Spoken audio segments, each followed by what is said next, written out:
Dear Master, if everything is consciousness, why does Prakriti exist?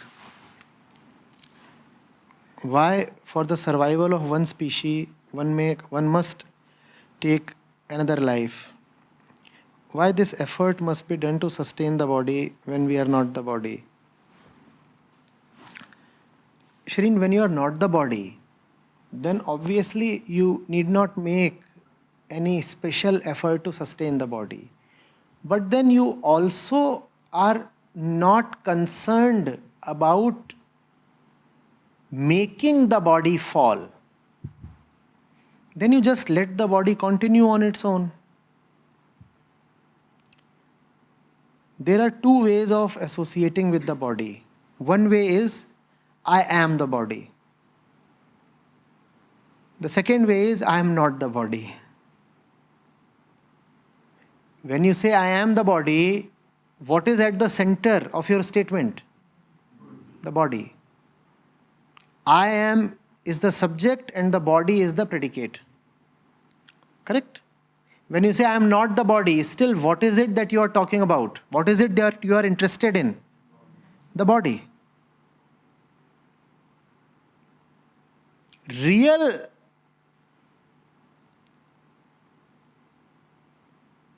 affiliation to the truth, real expression of the true self, contains no mention of the body. Not only will it not say, I am the body, it will also not bother to say, I am not the body.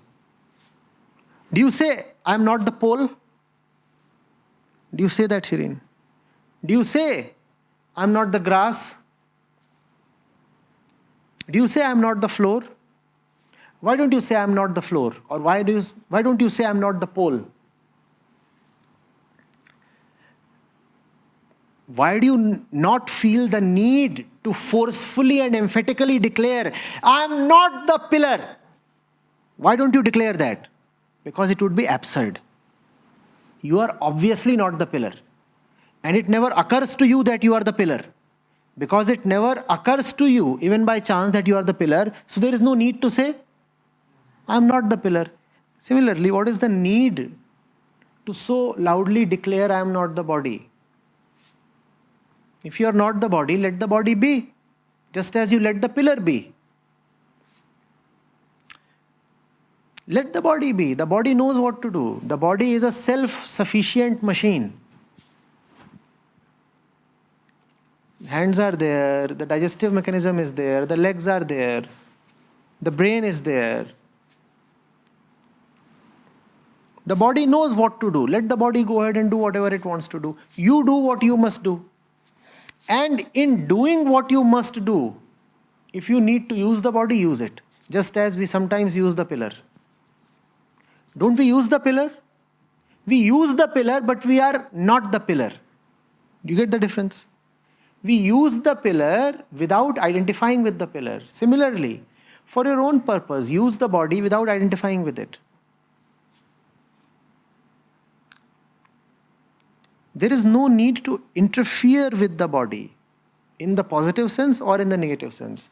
Neither in the sense of affirmation nor in the sense of negation. That's the best and most healthy relationship that you can have with the body. Let the body be.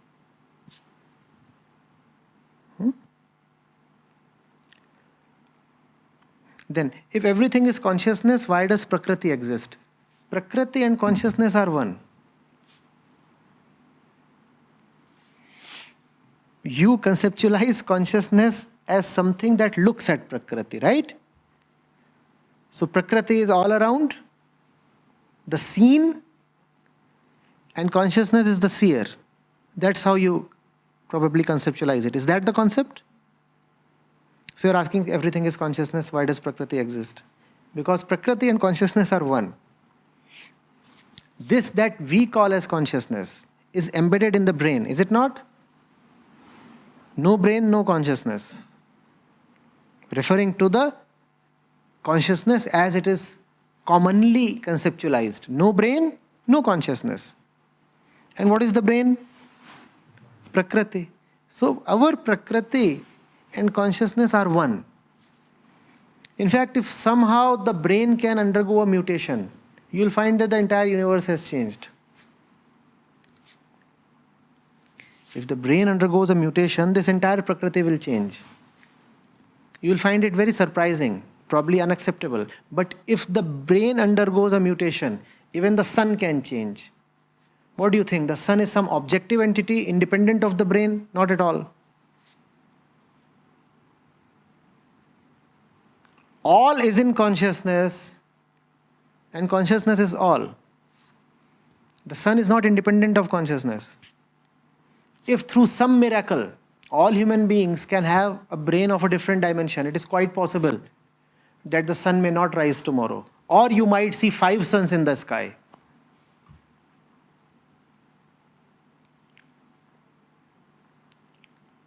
The sun is totally dependent on this being for its existence, just as this being is dependent on the sun's energy for existence. It is not one-way traffic. We think that the sun gives energy so man survives. Sorry, dear sun, don't act so pretentious. Yes, I survive on your energy, but if my consciousness transforms, then you will totally disappear. Totally means totally. Get this idea out of your head that the sun or anything in the universe, anything in Prakriti, anything material has any independent or objective existence. Not at all. If there is nobody to watch the sun, nothing like the sun exists at all. But you don't feel that way. You say, no, but that is not possible. No. Even if nobody is there, the sun will still be there. Not at all. Gone. Without consciousness, there is no universe at all.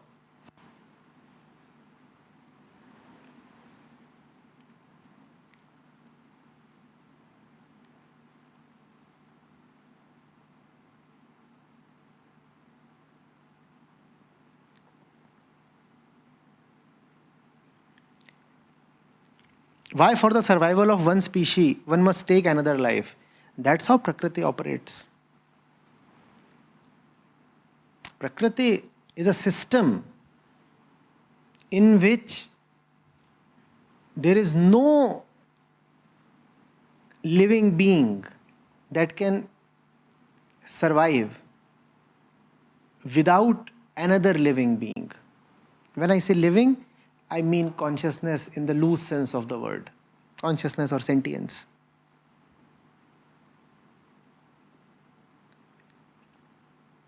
That's how the game of Prakriti operates. It is an amoral game. The question that you have posed is within the framework of morality.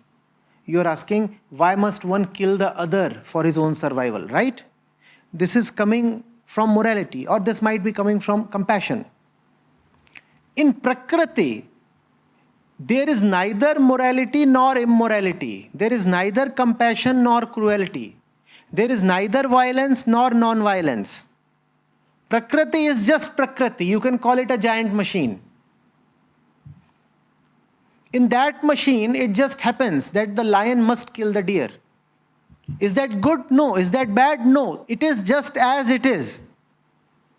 Because Prakriti has no need to be liberated. Man is special. In the entire Prakriti, man is special. Man has a need to be liberated. So man is within Prakriti and is also a little out of it. As if he is wanting to escape away from Prakriti.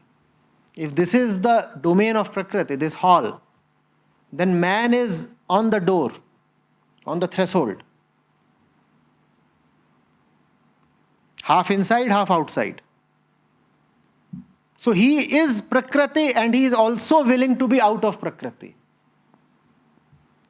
That is why man is suffering so much, always.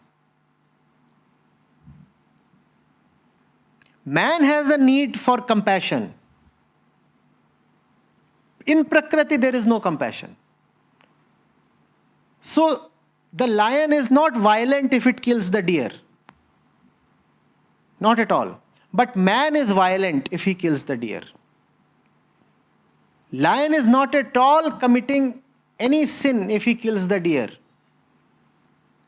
Because the lion has no option. Plus, the lion has no spiritual ambition.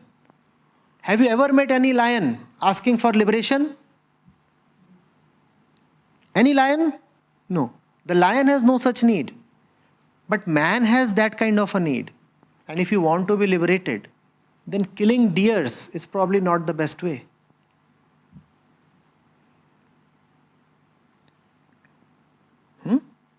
So don't ask why in Prakriti does one thing kill the other.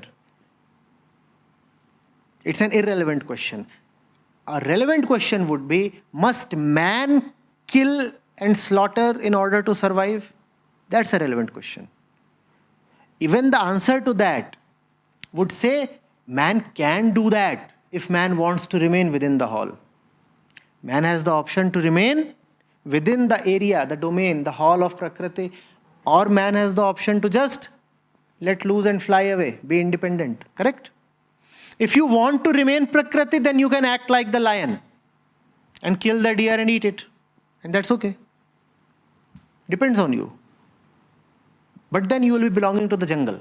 All that happens in the jungle. In the jungle, there is no need for liberation, so anybody can kill anybody. But if you want to be liberated and you want to move outside this domain, then you must not kill. The advice is don't kill, because within this domain of Prakriti, within the jungle, you will not find peace. You are not designed to find peace within Prakriti. Man can find peace only after gaining liberation from Prakriti. Getting it?